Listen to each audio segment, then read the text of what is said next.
इससे पहले हमने देखा कि राज्य सरकार ने ये भी कहा कि रासुका के तहत कार्रवाई होगी जो भी इस तरह के मामले में संलिप्त पाया जाएगा, और ऐसे में हुई भी रासुका लगाया गया ऐसे लोगों पर जो कि इस पूरे मामले में संलिप्त पाए गए। लेकिन सवाल इस बात को लेकर है कि फिर भी लोगों में खौफ और डर नाम की चीज नहीं है, क्यों? तो बात बताऊंगा।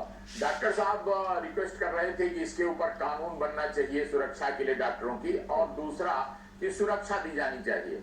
तो पहली बात तो यह है कि भारतीय दंड विधान जो इस देश में अपराधों में दंड देने का नियम बना हुआ है, कानून बना हुआ है, तो उसकी धारा 332 और 353 में पहले से ये प्राविधान है कि अगर कोई सरकारी कर्मचारी को मारता है, अटैक करता है, किसी तरह प्रताड़ित करता है, तो गैर जमानती यानी जमानत नहीं होगी, उसे जेल में रखा जाएगा।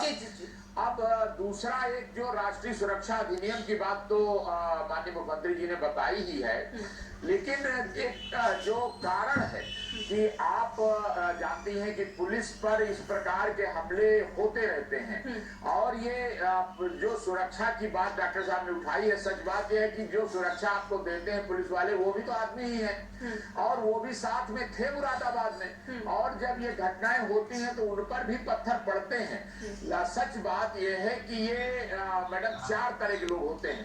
एक तो होते हैं जो शुद्ध क्रिमिनल, हिस्ट्री सीटर, वो उनका काम ही है कि पुलिस को देख करके, प्रशासन को देख के, चूंकि उनके बाप दादे से ज्यादातर ऐसे परिवार होते हैं जो हिस्ट्री सीटर परिवार हो जाते हैं। मैंने अपने अनुभव से लंबी सर्विस में देखा कि हिस्ट्री सीटर उसका पिता था, उसका लड़का हिस्ट्री सीटर था, भाई था, यानी क्रिमिनलिटी इन द फैमिली भी देखी गई, और वो उन पर चाहे जैसे ही उनका विरोध करना, पुलिस में पत्थर फेंकना, लड़ाई करना उनका काम है।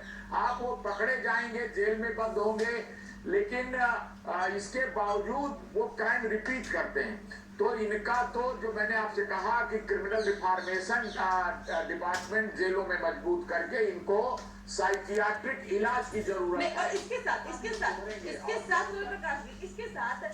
क्या नहीं लगता कि जांच एजेंसियों को ये भी पता लगाने की जरूरत है कि कहां कहां पर पत्थरबाजी हुई, कौन इसके पीछे है, और कहां कहां पर हो सकती है? क्या इस पर भी बहुत गहनता से जांच करने की जरूरत नहीं है क्या? ये मैडम आपको बताऊं कि पुलिस के रिकॉर्ड में इंटेलिजेंस डिपार्टमेंट ने पहले से ये सब एक्सरसाइज करके दिया हुआ है कि कहां कहां कौन कौन सांप्रदायिक दृष्टि से कट्टरपंथियों के गढ़ हैं, कहां कहां ये काम होता है, कहां होगा, ये भी मालूम रहता है। लेकिन इसके बावजूद चूंकि अब ये नियम बन गया है कि सभी ऐसे मोहल्लों में जहां जमाती लोग आए थे, ये जो दिल्ली में जमात हुई थी निजामुद्दीन में, मरकज से जो आए थे, वहां विशेष रूप से चेक कर लिया जाए कि भाई वहां पर कोई कोरोना से प्रभावित, संक्रमित, पीड़ित लोग तो नहीं है। तो इसलिए वहां जाना पड़ रहा है, इसीलिए डॉक्टर साहब लोगों को भी जाना पड़ रहा है, इसीलिए पुलिस को भी जाना पड़ रहा है। अब ये मालूम तो है ही वहां पर कि हमारे यहाँ सांप्रदायिक दंगों का इतिहास कहाँ है और कहाँ कहाँ कट्टरपंथी लोग हैं। अब तो जड़ में हमको जड़ से सुधार करना पड़ेगा, आमूल चूल परिवर्तन, शिक्षा व्यवस्था जिसकी वजह से ये संस्कार बच्चों में डाल दिए जाते हैं कि बाकी सारी दुनिया बेकार है, केवल अल्लाह मियाँ ही सच है। अरे भाई, अल्लाह मियाँ खुद थोड़ी प्रकट होंगे, अल्लाह मियाँ यही लोगों के माध्यम से लोगों की मदद करते हैं, और इसीलिए डॉक्टरों को धरती का भगवान कहा जाता है कि उनके माध्यम से बीमारी ठीक कराते हैं ऊपर वाले अल्लाह मियाँ या भगवान, जो भी कह लीजिए।